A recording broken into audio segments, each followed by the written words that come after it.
All right, let's talk about Tavandre Sweat, who, if you don't know who he is, he was a second round pick from the Tennessee Titans a year ago, who kind of made headlines for his weight more than anything, being a guy who's listed around 360, 370.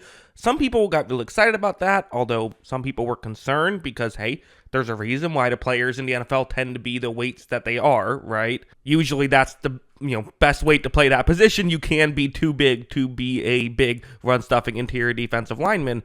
But when he joined the NFL, I have to say, I thought it might take him some time. He's really looked good right away, I feel like, for the Titans. Like, let's take a look at this play, for example. So it's going to be essentially a one-on-one block against the right guard. And watch how when this play begins, you see how he does do a decent job at getting a good, solid hand placement right here. Again, he's a big guy. He's going to use his power.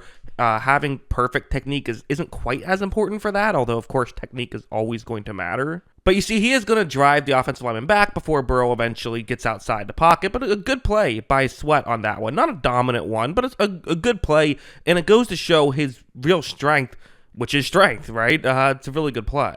You then see it on something like this, where what's going to happen is, again, it's going to be a one-on-one block on this play, where that last one I showed you, the guard started off just blocking towards his right. It's part of that is you have Jeffrey Simmons. Usually he gets extra attention. On this one, the center isn't going to start off blocking towards his right, but is ultimately going to get there away from Sweat. So watch how Sweat, you're just going to see, again, it's the power, right? He just drives that guard back, and with some trouble on the other side, Burrow had to step up. It ultimately got crushed. Poor Joe Burrow, right? But ultimately, this is what Sweat can do, and quite frankly, when you have that kind of strength and you have good enough hands to utilize that strength, there's only so much you can do as a defense, do to defend yourself as an offense, I guess. Because, if there's if the whole club move keeps beating you, well, then you can know it's there and try to use your hands to, counter it, right? When it's just you're getting overpowered, what do you really do? Although, to be clear, it's not like he only uses power to win. Like, something like this, for example, there's going to be, once again, multiple guys who could be blocking him, but the center's going to get off of him pretty quickly. Watch, right when it begins, you see how center's starting to look once again towards Simmons. Hey, it always helps to have good teammates, right?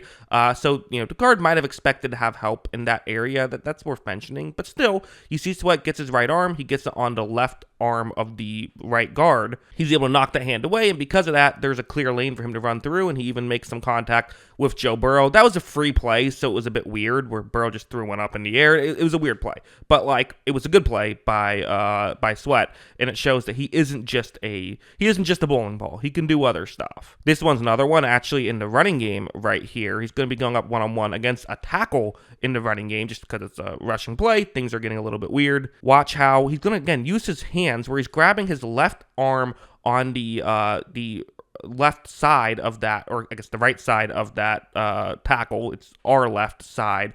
And then he also has his right arm lashed on to kind of the pec area. And watch him just yank down, gets the left arm, yanks it down, allowing him to get that tackle out of position. Now, he doesn't quite make the tackle himself, Sweat. He does, he slows the back down. Back makes a nice move to get around him. But still, again, goes to show, he gets his hands involved, right? Yes, that's a legal play by Sweat. Gets his hands involved and is able to make things like that happen, which allow himself to, utilize that size, right?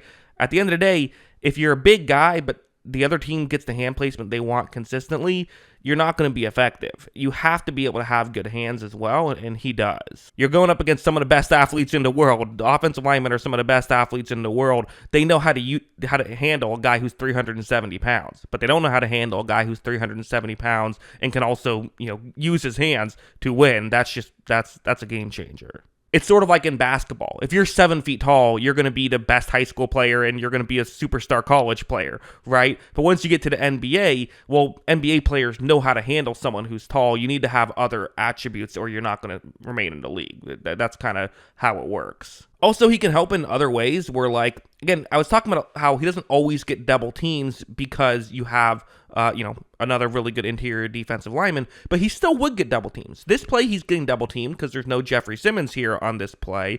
Actually, there is Jeffrey Simmons, but he is not lined up as an interior. That is where Simmons is. This almost reminds me of what the Rams used to do with Aaron Donald, where they try to figure out ways to get him extra attention. And here for Cincinnati, what do you really do in this situation? Well, you kind of got to leave the defensive defensive tackle playing edge one-on-one, so that way Sweat's not going to just run over you. But when they do that, watch Simmons. Watch him just completely overpower the tackle, and he gets to Burrow, helps disrupt that play. Sweat had nothing to do with that play, right? Sweat did not make contact with the quarterback. He did not disrupt it, but he also absolutely had something to do with that play. He drew enough attention to free up Simmons and allow something like that to work. Simmons deserves the primary credit on that, but definitely Sweat had an impact. And of course, just being a run-stuffing defensive tackle, right? That's kind of what he does. Now, I will say, it's weird, where I think you see someone who's his weight, and you're like, oh, he's probably impossible to move. That's not exactly how it works, but, like, he still is really tough to move. You see the guard and tackle will be blocking him here. Watch how when this begins. So first, they just don't really move him much at all, right? The running back essentially has to make his move now where he wants to go. He decides to go towards the right side of the screen, and it just doesn't work out. Gets tied up right away. It's those little things making it just tougher for the offensive line to generate much of anything because you slow everybody down. That's what someone like Sweat can bring to the table.